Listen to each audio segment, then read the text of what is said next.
Лише радикальні кроки – відключення Росії від міжбанківської системи платежів SWIFT, ембарго на російські енергоносії та заборона російським суднам заходити в міжнародні порти.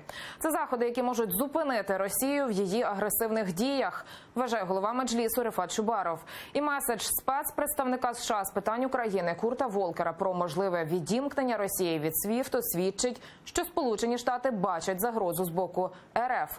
Зокрема, що вона готує шляхи нападу на союзників США.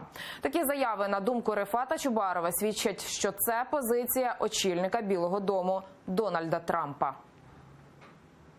До СВІФТу могли би бути такими діями, як заборона на відвідування чорноморських і азовських портів Росії.